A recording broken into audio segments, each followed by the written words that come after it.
Today we're going to take a look at a growing and increasingly significant problem in our society as we head towards this hollow and plastic new age of self-love and anti-Christ. And that is the infestation of the Jezebel spirit of narcissistic manipulation and subversion in the lives of a growing number of people. And its traits can sometimes be found also in men, but this spirit, according to the Bible, is more common in women. And we can hardly be surprised at its increase due to the huge amount of propaganda that encourages this type of behaviour.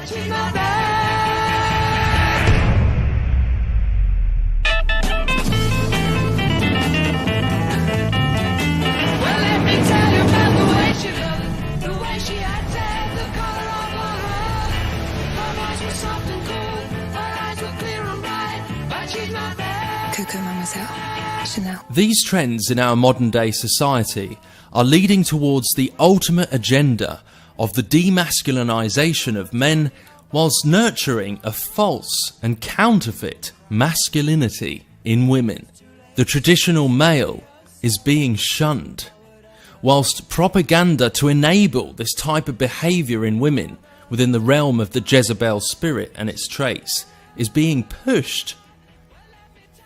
Okay, so the idea of this video is to help people who find themselves caught in this situation.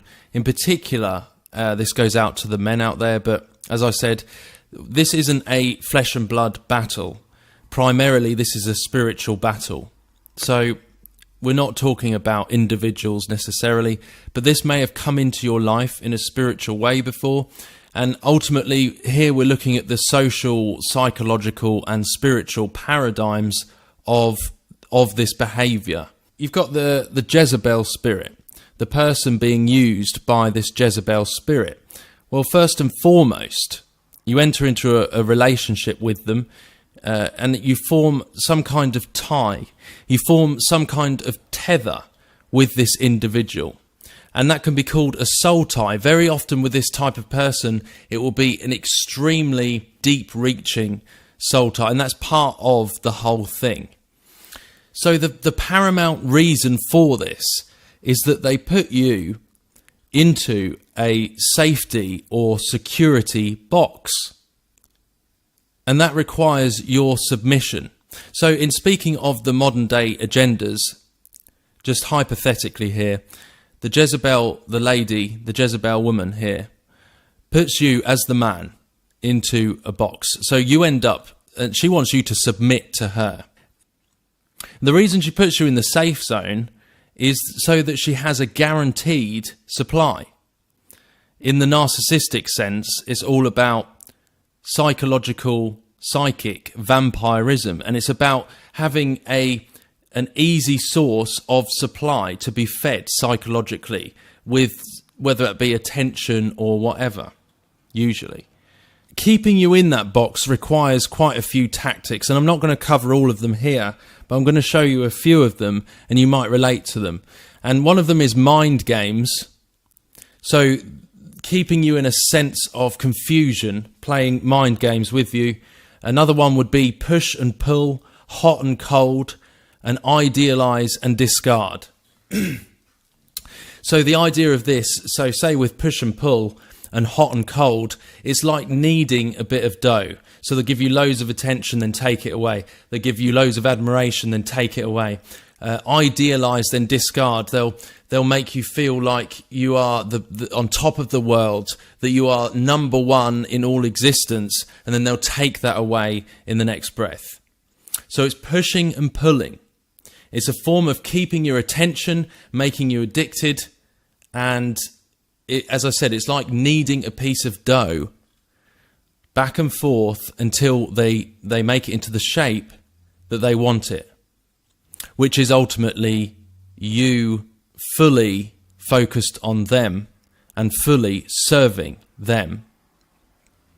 And the ultimate agenda, the shape they want to make out of that dough, so to speak, is this: submission.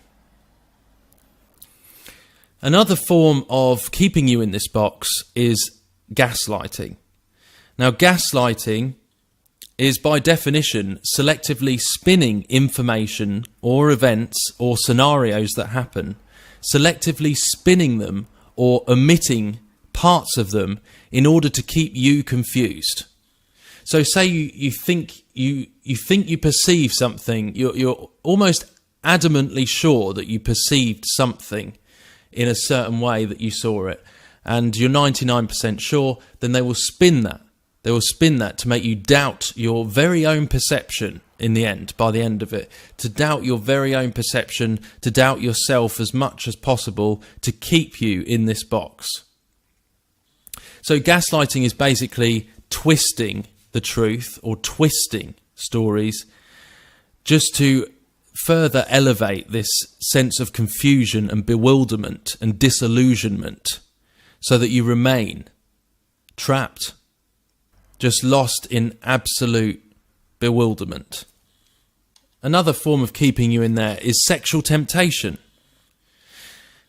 I mean, that's pretty self-explanatory, really. Sexual, especially with guys, not just guys, but sexual temptation, a big thing that may keep someone trapped in that box. So to them, fully knowing all these things, knowing what they're doing, by the way, knowing that they're doing this, everyone has traits of sin in them, but when we're speaking about a narcissistic personality disorder, this is all that individual would be about when it's a personality disorder. Carrying on, another form is to undermine or insult. The reason being for undermining and insulting, well, insulting, obviously, it lessens your self-esteem. To insult, but to undermine would be to take away the validity of your opinion, even. If someone's going to undermine everything you believe in or undermine everything of your character, then you're not going to have the same grounds or strength to stand against this subversion of you into their box, into their trap. So you lose your confidence. You lose your strength to climb out. And that further increases low self-esteem and insecurity. So another one would be to depersonify and to mirror. So when you depersonify someone, again, you're taking away their character. And if you're mirroring them, you're copying them. So in a sense, you're extracting all that they have. You're extracting who they are, who they believe they are, who they've grown up to be, and their talents or gifts or whatever. You're essentially extracting that and stealing that from them. You're mirroring them. So they're no longer unique. They're no longer a unique person. And also another way that this spirit will do it is that they will project themselves onto you, or by mimicking you, by mimicking your traits, you actually would start to fall in love with what you see in the mirror. If you catch my drift, you would actually start to fall in love with your own traits that they are mirroring, because someone who is totally consumed by this Jezebel spirit or by narcissistic personality disorder, they don't really have much to show for themselves, as they are almost an empty vessel. And it's a very strange one to comprehend, and I'm going to do another video on this afterwards in the future, a bit more about how and why. The inner core is so empty from years of abuse or however it's come about, that they are in desperate need to feed their inner core, which is complete emptiness. And finally, the ultimate goal of this Jezebel spirit is to steal, kill and destroy. And all of these things round that box there, all of these things are pushing in on you, all working together at once. And you can just imagine the torment that people could go through if they're totally surrounded by these emotional control mechanisms and blackmails. And then Jezebel is forming a stronger and stronger tether, soul tie and bond the more you go through this, and you become more and more addicted to that. You become more and more dependent on that. And in this situation, you would be in complete disarray, tossed and turned at every corner by this emotional manipulation. So you're getting further and further trapped in this box. And there's two main ways that this narcissistic spirit thing would work. One is through covert manipulation, and another is through overt bullying. So it could either work through covert manipulation, which would be they would wear a mask, a cloak of light, and it would be to everyone else they would seem like the sweetest person ever, the nicest person ever, really popular, all that kind of thing. And they would often seem like the victim themselves. The Jezebel would make everyone around it think that it is the victim and you are the bully. It's another form of manipulating others' perceptions. It's all perception deception. So the Jezebel gets bigger and bigger, and you would get smaller and smaller. But what is actually happening is it's actually forming a web around you.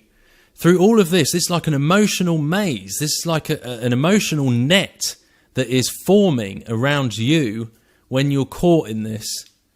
And if you don't cut the tether, this is all being fed in its demonic way. This is a spiritual thing. So it's forming an emotional net around you, a web. And there's a very good reason for that, because the Jezebel spirit is referred to as the black widow spider that feeds on its own mate. So you're literally, I mean, look how it's pretty creepy when you think about it, because it's literally catching you in this web here, and it's a black widow spider that will come to steal, kill and destroy. So this is dangerous. And not only that, but this is a complete distraction from God, because you're caught in this demonic web and net here, and you need Jesus Christ to set you free. We need Jesus Christ to set us free when we face situations like this, because this is a demonic attack. And it literally has built the web. Like we even speak about the web of the Antichrist that's growing.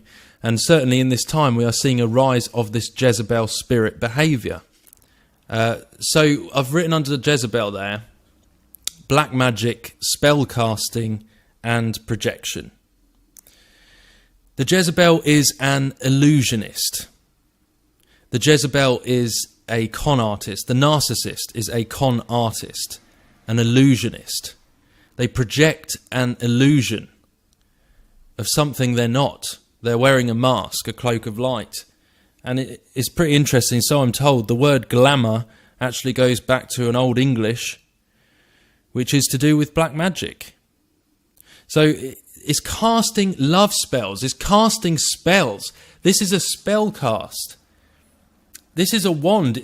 It's spell casting you into this trap. It's making you infatuated and addicted to it. You've allowed it permission through the back door, through its covert means, and it has garnered this hold on you through its tactics. It's very, very sneaky.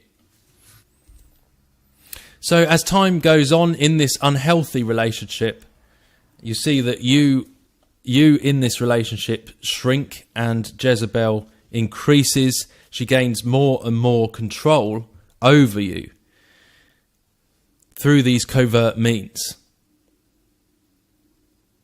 And these soul ties are a big part of that, sort of saying that, making you believe that you need them to survive.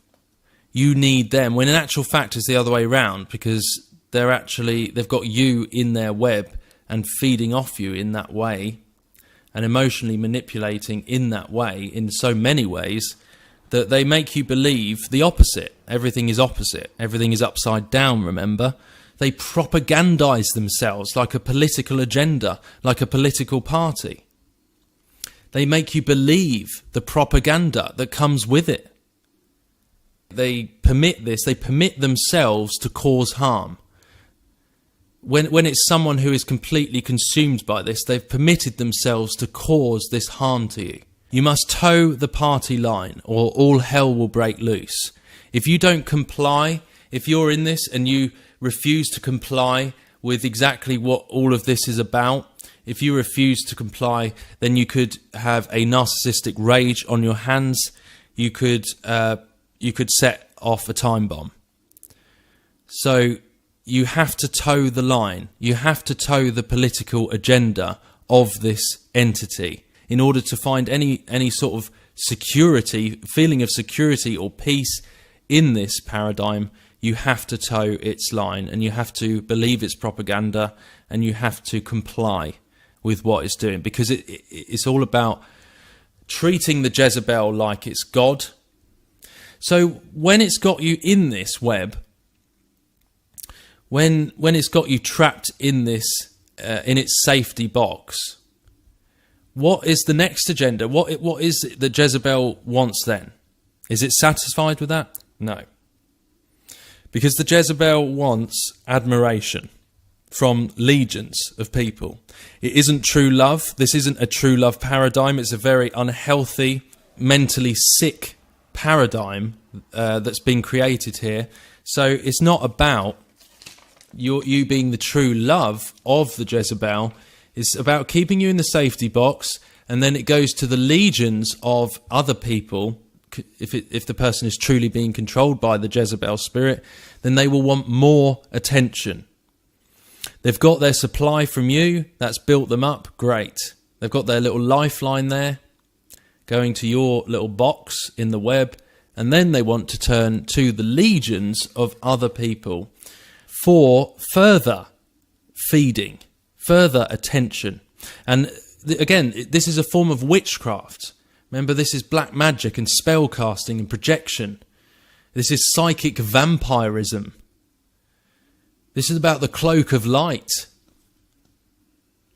So they want to be looked, for example, look but don't touch. Look at me but don't touch. They want to be admired. They want attention. They want to be drooled over. They want worship. It's a sense of grandiosity. They want further validation. They've got you in the safety box, and now they want validation from others. They want people to think you can't have me. They want to dangle themselves and for others to want them, but they can't have them because they've got a partner. But that doesn't excuse seeking to be yearned after in that way. They want to be wanted. They want a narcissistic supply from the legions of people. They want to engage in psychic vampirism. They want to feed off of that attention.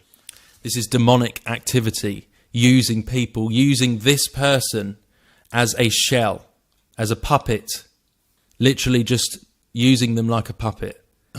So what this ends up as is that the person, or you, stuck in this net, sees that their attention, the attention that should be given to you, that you deserve in a mutual relationship, the love and attention you deserve in a mutual relationship, 100 between you both. This attention that she should be giving you is being dispersed in some spectrum to the legions of other people.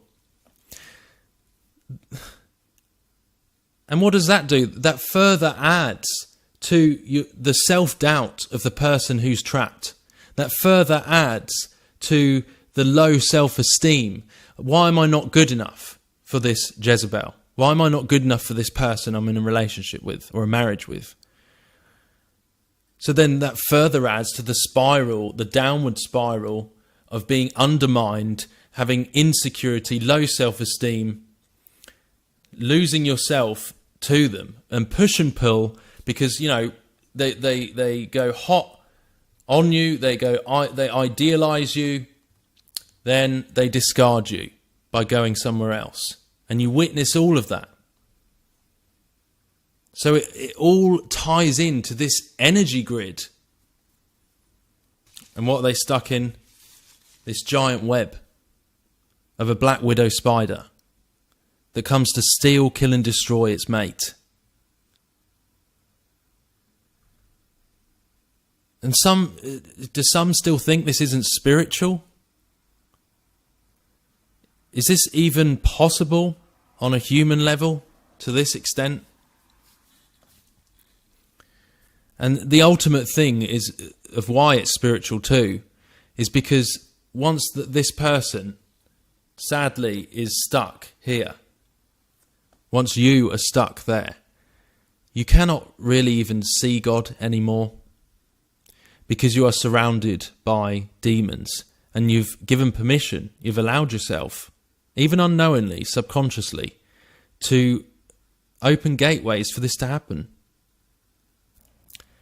It won't change. Pray for the person, but you need to get out. You need to sever this tie. You need to sever it.